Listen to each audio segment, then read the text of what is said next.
Indian cricket team related উঠে আসছে অনেকগুলি বড় আপডেট, যেখানে টাইমস অফ ইন্ডিয়ার মতো বিশ্বস্ত সোর্স থেকে হর্ষদীপ সিং, খালিল আহমেদ, তিলক বর্মা, এছাড়াও রিয়ান পরাগ, হর্ষিত রানাদের মতো প্লেয়ারদের নিয়ে উঠে আসছে অনেকগুলি বড় আপডেট। হ্যাঁ বন্ধুরা, ভারতীয় পুরুষ ক্রিকেটের নতুন হেড কোচ গৌতম গম্ভীর এবং চিফ সিলেক্টর অজিত আগারকারের সামনের দিনে ভারতীয় পুরুষ ক্রিকেট রিলেটেড যে সমস্ত চিন্তাভাবনাগুলি রয়েছে তা টাইমস অফ ইন্ডিয়ার রিপোর্টার গৌরব গুপ্তা সেই সমস্ত আপডেটগুলি জানিয়েছে। যেখানে এই সমস্ত সোর্স থেকে জানা যাচ্ছে আগামী দিনে অস্ট্রেলিয়ার মতো একটি কঠিন প্রতিপক্ষের সামনে যে ভারতের টেস্ট সিরিজ রয়েছে বর্ডার গাভাস্কার ট্রফি, সেই ট্রফির জন্য ভারতের চিন্তাভাবনা, এছাড়াও শ্রীলঙ্কার বিরুদ্ধে ভারতীয় স্কোয়াডে কেন রিয়ান পরাগ এবং হর্ষিত রানার মতো নতুন প্লেয়ারদের সুযোগ দেওয়া হয়েছে, অপরদিকে তিলক বর্মার মতো প্লেয়ারদের কেন স্কোয়াডে সুযোগ দেওয়া হয়নি, সমস্ত কিছুর আপডেট সামনে এই ভিডিওতে আমি তোমাদের জানাতে চলেছি। তাই বন্ধুরা অবশ্যই ভিডিওটিকে স্কিপ না করে শেষ পর্যন্ত দেখতে থাকো। আইপিএল এবং ক্রিকেট রিলেটেড সমস্ত ধরনের জেনুইন আপডেট বাংলায় সবার আগে এই চ্যানেলে পাওয়ার জন্য অবশ্যই চ্যানেলটিকে এখনই সাবস্ক্রাইব করে পাশের বেল আইকনটিকেও ক্লিক করে রাখো। বন্ধুরা, এর আগে তোমাদের যেমনটা জানিয়েছি টাইমস অফ ইন্ডিয়ার রিপোর্টার গৌরব গুপ্তা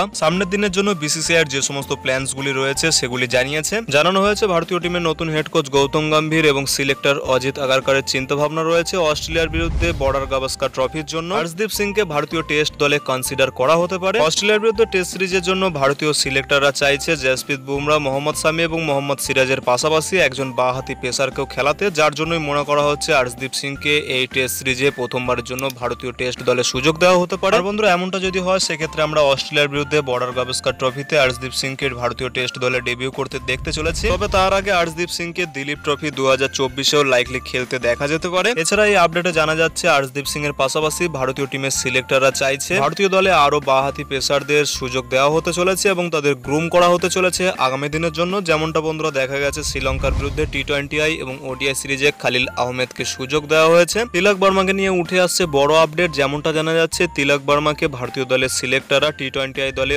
অবশ্যই কনসিডার করতে চলেছে, তবে তিনি এখন বর্তমানে ইনজুরির কারণে দল থেকে বাইরে আছে। হ্যাঁ বন্ধুরা, বিসিসিআই থেকে এটা ক্লিয়ার করে দেওয়া হয়েছে শ্রীলঙ্কা সিরিজে তার ইনজুরির কারণেই তিনি স্কোয়াডে সুযোগ পাননি। এছাড়া জানা যাচ্ছে রিয়ান পরাগ এবং হর্ষিত রানাদের মতো নতুন প্লেয়ারদের ভারতীয় দলে সুযোগ দেওয়ার পিছনে কারণ হলো বিসিসিআই চাইছে এই সমস্ত ডোমেস্টিক ক্রিকেটে দারুণ পারফরমেন্স করা প্লেয়ারদের সামনের দিনের জন্য ভারতীয় দলে গ্রুম করতে। এই কারণে জিম্বাবুয়ের বিরুদ্ধে সাধারণ সিরিজের পরেও রিয়ান পরাগকে আবারও শ্রীলঙ্কার বিরুদ্ধে ভারতীয় দলে সুযোগ দেওয়া হয়েছে। বন্ধুরা, এই বিষয়ে তোমাদের কি মতামত ভিডিওর নিচে কমেন্ট সেকশনে অবশ্যই জানাও। আর বন্ধুরা, ভিডিওটি ভালো লাগলে ভিডিওটিকে অবশ্যই একটি লাইক করে পারলে বন্ধুদের মধ্যে শেয়ার করে দিও। দেখা হচ্ছে এমনই কোনো অন্য ভিডিওতে। Till then, bye by.